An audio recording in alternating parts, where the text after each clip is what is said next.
March 1997. The Peruvian jungle.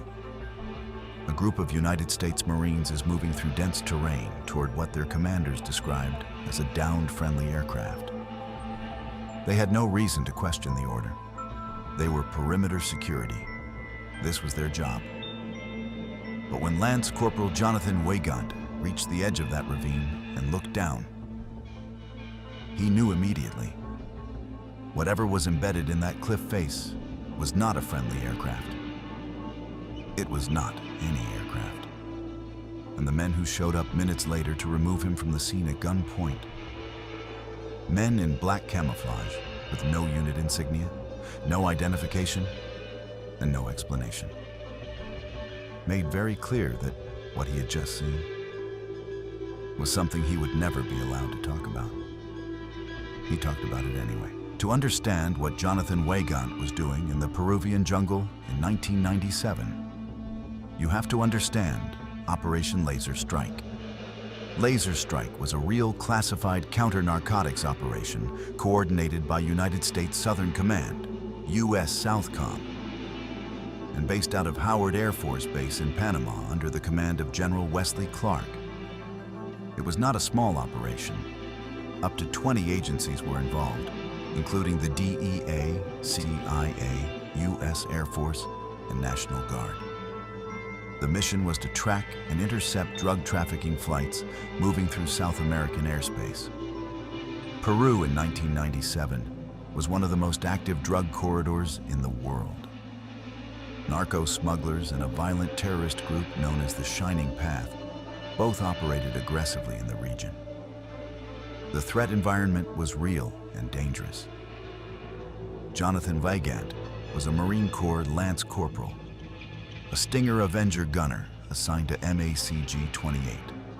His unit's job was straightforward: provide perimeter security for a radar tracking station at Pucallpa Air Base in central Peru.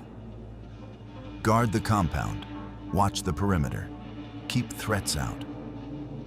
He wasn't supposed to be doing anything extraordinary. He was 19 years old. And then, in late March or early April of 1997, a sergeant came to him in the middle of the night with a simple message. "There's been a crashed craft. We need to go check if it's friendly." Weygandt and approximately 10 other Marines loaded up and moved out. They drove as far as vehicles could take them. Then they trekked on foot through dense jungle terrain in the pre-dawn darkness. When they finally reached the site, what they found stopped them cold. Embedded at roughly a 45-degree angle into a granite cliff face was an object unlike anything any of them had ever seen. Weygandt would later describe it in his own words: egg-shaped, teardrop-shaped, approximately 10 meters tall and 20 meters long. Roughly the length of 4 standard shipping containers placed end to end. It was not made of metal the way any aircraft they had ever seen was made of metal. The material appeared almost organic, almost sculpted, like someone had grown it rather than built it. The color was purplish green, and it fluctuated, shifting like gasoline on water, moving in a way that solid material is not supposed to move.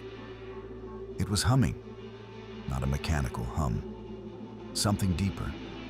Something that Weygandt said you could feel as much as hear. And embedded in the hull, visible through what appeared to be a recessed opening, was something that none of the Marines could explain. An appendage. 4 fingers. Not human. Weygandt would later say that in that moment he felt something he couldn't rationally explain, not just fear, something more specific.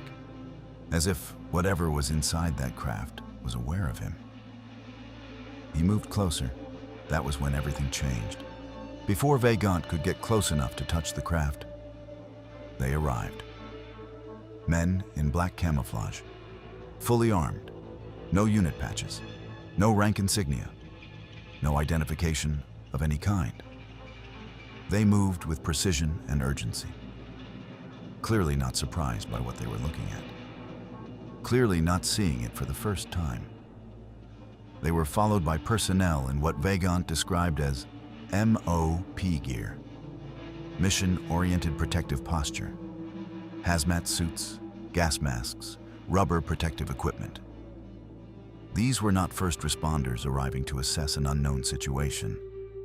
These were people who knew exactly what this was and exactly what protocol to follow. A Department of Energy retrieval team. The Marines were immediately ordered back, away from the craft, away from the site. Jonathan Weygandt is still alive. He doesn't seek attention.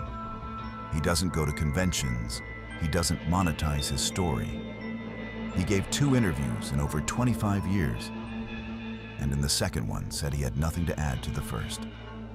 What he saw in that ravine in the Peruvian jungle in 1997 changed something in him permanently. He said as much. The recurring dreams, the sense of something watching, the feeling that whatever was inside that craft was aware of him in a way he still can't explain. Whether you believe him or not, ask yourself one question. Why would a 19-year-old Marine with nothing to gain and everything to lose invent a story that got him discharged, threatened, and silenced for the rest of his life? The craft is gone. The men with no insignia are gone.